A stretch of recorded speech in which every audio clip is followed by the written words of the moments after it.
Hello दोस्तों, कैसे आप सभी। उम्मीद करता हूँ सभी अच्छे होंगे, मस्त होंगे, ज़बरदस्त होंगे। मैं आप लोग के समक्ष फिर से उपस्थित हो गया हूँ आप लोग को एक बेस्ट चैप्टर हिंदी के अंतर्गत आने वाले व्याकरण संज्ञा को लेकर के। किसको लेकर के? संज्ञा। ठीक है, तो चलो, हमारे एग्ज़ाम के लिए बहुत ही महत्वपूर्ण होता है संज्ञा, सर्वनाम, विशेषण। तो सबसे पहले हम संज्ञा को समझते हैं, संज्ञा क्या चीज़ है। अभी महिला पर्यवेक्षक भी इसमें से क्वेश्चन आने वाला है, समझना। और जो हमारे ऑल इम्पोर्टेंट ऑल एग्ज़ाम, सभी एग्ज़ाम में काम आने वाला है ये। चलो देखो, तो देखो सबसे पहले याद रखना, मैं आप लोग के सिलेबस के अनुसार बता रहा हूँ। सबसे पहले देखते हैं शब्द भेद। ठीक है, ये शब्द भेद क्या है? शब्द भेद, ठीक है, मतलब शब्द किसे कहते हैं?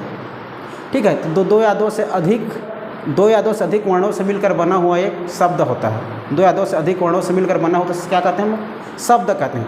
इस शब्द को हम विभिन्न भागों में बांट सकते हैं। देखो, इस शब्द को हम लोग दो भागों में बांट सकते हैं। ठीक, एक याद रखना आप लोग, सार्थक शब्द। कौन सा शब्द? सार्थक शब्द। दूसरा याद रखना, निरर्थक शब्द। कौन सा शब्द? निरर्थक शब्द। हम लोग देख रहे हैं शब्द भेद, अर्थात शब्द को कितने भागों में बांट सकते हैं, शब्द को कैसे समझ सकते हैं, पूरा अध्ययन करेंगे। शब्द ही तो हमारा, शब्दों से ही भाषा बनता है। ठीक है, तो पहले शब्द को देखो। शब्द भेद, हमारा शब्द भेद दो प्रकार का होता है, एक सार्थक शब्द और एक निरर्थक शब्द। तो सार्थक शब्द किसे कहते हैं? ऐसे शब्द जो एक अर्थ दे, एक स्पेशल विशेष अर्थ दे, वो सार्थक शब्द है। और निरर्थक शब्द किसे कहेंगे? ऐसा शब्द जो कि हमें अर्थ नहीं देता हो, निरर्थक शब्द है। ठीक है, देखो मैं समझाता हूँ। मान के चलो, अगर मैं लिख दिया भोला। भोला हमारा एक शब्द है, भोला मतलब भोले भाला, मासूम। लेकिन मैं लिख दिया भर, मतलब लिख दिया मैं भन, भच, भच। ये भच क्या है? कोई अर्थ दे रहा है क्या? कोई नहीं अर्थ दे रहा है, तो ये हमारा निरर्थक शब्द है। तो जो अर्थ देता है वो क्या होता है आप लोग का? सार्थक शब्द। और जो अर्थ नहीं देता है वो है आप लोग का निरर्थक शब्द। तो हम लोग सार्थक शब्द को विभिन्न भागों में बांट सकते हैं। सार्थक शब्द को विभिन्न भागों में बांट सकते हैं। देखना दोस्तों, अच्छे से समझते चलना, इसी पढ़ाई करनी है हमें। तो वीडियो को अच्छे से देखना, शुरू से देखना, मज़ा आने वाला है। चलो, तो सार्थक शब्द को विभिन्न भागों में बांट सकते हैं। सबसे पहले हम देखेंगे शब्द कहाँ से आया होगा। ठीक है, तो सबसे उत्पत्ति के आधार पर, उत्पत्ति के आधार पर सार्थक शब्द। उत्पत्ति के बाद देखेंगे हम लोग रचना या बनावट के आधार पर, रचना या बनावट के आधार पर सार्थक शब्द। तीसरा देखेंगे हम लोग अर्थ के आधार पर। ठीक, एक देखेंगे उत्पत्ति के आधार पर, दूसरा देखेंगे हम लोग रचना या बनावट के आधार पर, तीसरा देखेंगे अर्थ के आधार पर, और चौथा देखेंगे हम लोग व्याकरण के आधार पर। किसके आधार पर? व्याकरण के आधार पर। क्लियर है? इस प्रकार तो हम लोग शब्द भेद को कितने भागों में बांटे हैं? सार्थक शब्द और निरर्थक शब्द। सार्थक शब्द उसे कहते हैं जो एक विशेष अर्थ देता है, जो दो या दो से अधिक पदों से मिलकर जो एक नया अर्थ दे, वो सार्थक शब्द होता है। और जो अर्थ नहीं देते हैं वो निरर्थक शब्द होता है। सार्थक शब्द को विभिन्न भागों में बांट सकते हैं, एक उत्पत्ति के आधार पर, दूसरा रचना या बनावट के आधार पर, तीसरा अर्थ के आधार पर, और चौथा आप लोग का व्याकरण के आधार पर। तो देखो, उत्पत्ति के आधार पर जब भी भाषा आई होगी हमारे इस भारत में या हमारी इस दुनिया में, तो सबसे पहले क्या आया होगा? कौन से भाषा में आया होगा? सोच के देखो। तो पहले हमारे भाषा संस्कृत भाषा में आया होगा, है ना। जो संस्कृत तो पहला हमारा वेद है, रामायण, गीता, भागवत सभी किस में मिलता था आप लोग का? ऋग्वेद भी हमारे संस्कृत में लिखा होता था उस समय। तो सबसे पहले क्या आया होगा? तो उत्पत्ति के आधार पर हम लोग शब्द को विभिन्न भागों में बांट सकते हैं। एक तत्सम शब्द, इसी तत्सम शब्द को क्या कहते हैं हम लोग? संस्कृत के शब्द कहते हैं। दूसरा याद रखना तद्भव शब्द।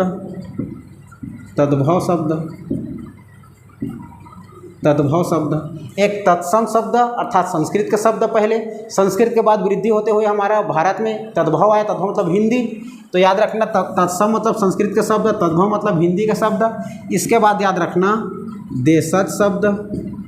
देशज शब्द के बाद याद रखना है विदेशज शब्द, देशज और विदेशज। इसके बाद याद रखना है जब देशज और विदेशज को मिला देंगे तो एक और नया शब्द बन जाता है संकर शब्द। क्या शब्द? संकर शब्द। क्लियर है? उत्पत्ति के आधार पर हम लोग शब्द भेद तो किसके आधार पर, कितने आधार पर बांट के अध्ययन करेंगे? तत्सम शब्द अर्थात संस्कृत के शब्द, तद्भव शब्द अर्थात हिंदी के शब्द, फिर देशज शब्द अपने देश में बोले जाने वाला, फिर विदेशज शब्द जो विदेश में बोले जाने वाले शब्द, फिर उसके बाद हमारा देश और विदेशज शब्द दोनों को मिलाकर बोला जाता है संकर शब्द। ये बात हो गई, ठीक है, ये याद रखना। इस प्रकार हम लोग याद बांट सकते हैं उत्पत्ति के आधार पर। दूसरा देखना है रचना या बनावट के आधार पर। तो रचना या बनावट के आधार पर विभिन्न भागों में बांट सकते हैं। पहला याद रखना आप लोग रूढ़ शब्द। क्या शब्द? रूढ़ शब्द। ठीक है, रूढ़ शब्द क्या होता है बताता हूँ। रूढ़ शब्द मतलब एक ही से ऐसा शब्द जो एक ही अर्थ दे, जैसे कि टेबल। टेबल एक रूढ़ शब्द है, टेबल मतलब टेबल, ठीक है, याद रखना। फिर याद दूसरा है रूढ़ शब्द के बाद योग रूढ़। योग रूढ़ शब्द, तो रूढ़ शब्द जो दो या दो से अधिक रूढ़ शब्दों से मिलकर बने उसे योग रूढ़ शब्द कहते हैं। जैसे कि टेबल और कुर्सी, टेबल भी एक रूढ़ शब्द है और कुर्सी भी एक है, तो टेबल कुर्सी बोल रहे हैं तो योग बन गया ना। तो रूढ़ रूढ़ दो रूढ़ों का योग योग रूढ़ कहलाता है। जैसे कि टेबल और कुर्सी अलग अलग है, तो टेबल कुर्सी एक साथ बोल देंगे तो टेबल कुर्सी आप लोग का योग रूढ़ शब्द है, ठीक है। रूढ़ शब्द, योग रूढ़ शब्द।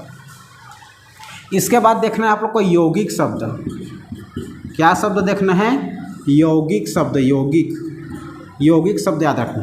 पहला याद रचना और बनावट के आधार पर, पहला योग मतलब रूढ़ शब्द, दूसरा योग रूढ़ शब्द, तीसरा यौगिक शब्द, ठीक है, याद रखना। यौगिक शब्द, यौगिक शब्द, ये यौगिक शब्द है भाई, ठीक, यौगिक शब्द। तो यौगिक शब्द को हम लोग निम्न भागों में और बांट सकते हैं। क्या क्या? जैसे कि यौगिक किसे कहते हैं? दो या दो से अधिक पदों से मिलकर जो नया शब्द बनेगा यौगिक शब्द है ना। तो यौगिक मतलब दो या दो से अधिक पदों से मिलकर, दो या दो से अधिक शब्दों से मिलकर बनने का यौगिक शब्द है। तो जैसे कि दो या दो से अधिक पदों से मिलकर क्या बनता है? संधि, समास। दो या दो से अधिक वर्णों से मिलकर जो विकार उत्पन्न होता है क्या है? संधि है, दो वर्णों के मेल से बनता है, दो बना ना। और समास दो या दो से अधिक पदों से मिलकर एक नया सार्थक शब्द दे, समास है, ठीक है। समास, संधि, समास, उपसर्ग, प्रत्यय। तो रचना बनावट के आधार पर हम लोग इस प्रकार के शब्दों को पढ़ेंगे, ठीक है। रूढ़ शब्द, योग रूढ़ शब्द, यौगिक शब्द। यौगिक शब्द के अंतर्गत आने वाली आप लोग का संधि, समास, उसके बाद उपसर्ग, प्रत्यय, ये सब को पढ़ेंगे, ठीक। ये सभी हमारा यौगिक शब्द है, ठीक है। एग्जाम में पूछा जाता है इसमें से यौगिक शब्द कौन है। जैसे कि ऑप्शन दे दूं मैं, तत्सम, ठीक है, तत्सम, उसके बाद दे दिया जाए तत्सम के बाद संधि, समास और उपसर्ग, इसमें से कौन आप लोग का, इनमें से कौन यौगिक शब्द नहीं है? तो तत्सम हमारा यौगिक शब्द नहीं है। क्लियर बात? ऐसे आता है। उसके बाद याद रखना अर्थ के आधार पर।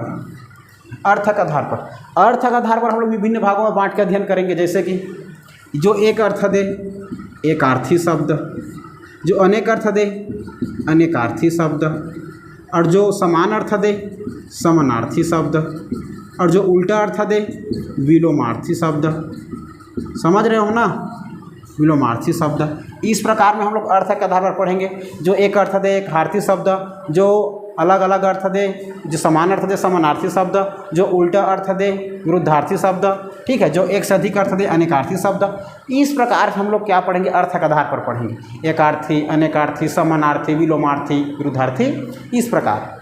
और व्याकरण के आधार पर आप लोग को बताता हूँ, ठीक है। तो इस प्रकार सार्थक शब्द जो इस प्रकार पढ़ेंगे सभी हमारा क्या शब्द रहेगा?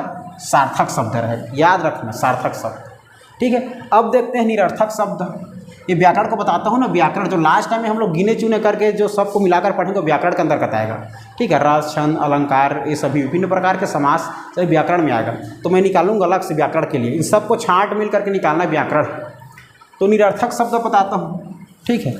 निरर्थक शब्द में आप लोग समझना, ठीक है। निरर्थक शब्द में हम लोग सार्थक शब्द समझ लिए। अब देखते हैं निरर्थक शब्द। निरर्थक शब्द को हम लोग दो भागों में बांट सकते हैं। कितने भागों में? दो भागों में। एक है विकारी शब्द, एक होता है अविकारी शब्द। क्लियर है? क्या होता है? दो भागों में बांट सकेंगे इसको। क्या क्या बोला मैं? निरर्थक को याद रखना। एक हो जाएगा विकारी शब्द और दूसरा अविकारी शब्द। विकारी शब्द और अविकारी शब्द। इंसान विकारी और अविकारी शब्द में अंतर नहीं समझता। विकारी शब्द मतलब उस शब्द को कहते हैं, अर्थ तो वही रहे लेकिन उस शब्द का नाम परिवर्तन हो जाना, मतलब किसी भी शब्दों का नाम परिवर्तन हो जाना है विकारी शब्द है। और अविकारी मतलब अर्थ वही रहे जो परिवर्तन नहीं होता, चिन्ह के रूप में रहता है। सबको बताता हूँ, ठीक है। विकारी शब्द देखो, विकारी शब्द के अंतर्गत हम लोग सबको, जब मैं व्याकरण को धीरे धीरे पढ़ाते जाऊँ तो हर एक शब्द का मतलब समझाऊंगा, परेशान नहीं होना है, बस अभी लिखते चलो, समझते चलो, पढ़ते चलो। अभी हम लोग कैसे पढ़ेंगे उसको देख रहे हैं। अभी हम लोग क्या किए हैं, अभी प्रारंभ नहीं किए हैं। अभी देखो कैसे बांट के पढ़ा जाता है, हिंदी में कैसे बटा हुआ है उसको देख रहे हैं। तो निरर्थक शब्द देखो, निरर्थक शब्द जो अर्थ नहीं देता है और उसको दो भागों में बांट सकते हैं, एक विकारी शब्द, एक अविकारी शब्द। विकारी शब्द के अंतर्गत क्या क्या आता है देखो, इसमें याद रखना है संज्ञा, संज्ञा में याद रखना सर्वनाम, संज्ञा पढ़ेंगे विकारी शब्द में, सर्वनाम पढ़ेंगे, फिर पढ़ेंगे विशेषण, विशेषण पढ़ेंगे, विशेषण, विशेषण के बाद पढ़ेंगे हम लोग क्रिया, क्रिया क्रिया क्रिया के बाद पढ़ेंगे काल, ठीक। ये सभी हमारे विकारी शब्द होता है। इसी संज्ञा के अंतर्गत हम लोग जब पढ़ेंगे ना तो लिंग, वचन, कारक, इन्हीं के कारण ये विकारी शब्द है संज्ञा हमारा, इन्हीं के कारण परिवर्तन होता है संज्ञा में। तो याद रखना विकारी शब्द में संज्ञा, सर्वनाम, विशेषण और उसके बाद पढ़ेंगे क्रिया और काल, ये सभी हमारे विकारी शब्द हैं। एग्ज़ाम में पूछा जाता है इसमें कौन विकारी शब्द है और कौन अविकारी शब्द, ऑप्शन में देगा इनमें से कौन विकारी शब्द है करके लिख दिया रहेगा आप लोग का। मतलब एग्ज़ाम में क्या पूछा जाता है, इनमें से कौन सा शब्द विकारी शब्द नहीं है, ठीक है। तो लिख दिया जा रहेगा संज्ञा, सर्वनाम, विशेषण और लास्ट में जोड़ देगा क्रिया विशेषण। तो क्रिया विशेषण आप लोग का विकारी शब्द नहीं है, वो अविकारी शब्द है। देखो इधर, और ये तो हम लोग समझ लिए विकारी शब्द, इतना पढ़ेंगे करके। अविकारी शब्द में क्या क्या पढ़ेंगे देखो, इसमें पढ़ेंगे क्रिया विशेषण, क्या पढ़ेंगे, क्रिया विशेषण, याद रखना क्रिया विशेषण, ठीक है। क्रिया विशेषण के बाद पढ़ेंगे संबंधवाचक, संबंधवाचक, संबंधवाचक शब्द, संबंधवाचक के साथ पढ़ेंगे विस्मयादि बोधक, विस्मयादि, विस्मयादि बोधक, विस्मयादि ऐसे जी चिन्ह रहता है, विस्मयादि ओ आ अरे सब विस्मयादि बोधक है, ठीक है। चौथा में याद रखना समुच्चय बोधक, समुच्चय बोधक, ये हम लोग चिन्हांकित के रूप में पढ़ते हैं। चिन्हांकित अभी संबंध में ऐसे योजक चिन्ह है, जब संबंध के रूप में जोड़ने के लिए माता पिता रहता है, वो चेंज होगा क्या, कभी नहीं होता। इसीलिए जो शब्द एक अर्थ दे लेकिन परिवर्तन नहीं होता, इसे अविकारी है। और जो शब्द एक ही शब्द का अलग अर्थ दे, ठीक है, जैसे कि राम स्कूल जा रहा है, मैं बोल दूंगा राम की जगह में वह स्कूल जा रहा है, तो राम की जगह वह लगा दिया ना, तो वही राम की जगह में जो परिवर्तन हो गया वह एक विकारी शब्द है, ठीक है। तो विकारी शब्द मतलब परिवर्तन होना, और जो शब्द में परिवर्तन नहीं होता अविकारी शब्द है, तो चिन्ह का भी परिवर्तन नहीं होता। पूर्ण विराम, अल्प विराम, संबंध बोधक, समुच्चय बोधक, इस प्रकार से पढ़ते हैं हम लोग निरर्थक शब्द। तो इस प्रकार पढ़ने का तरीका होता है।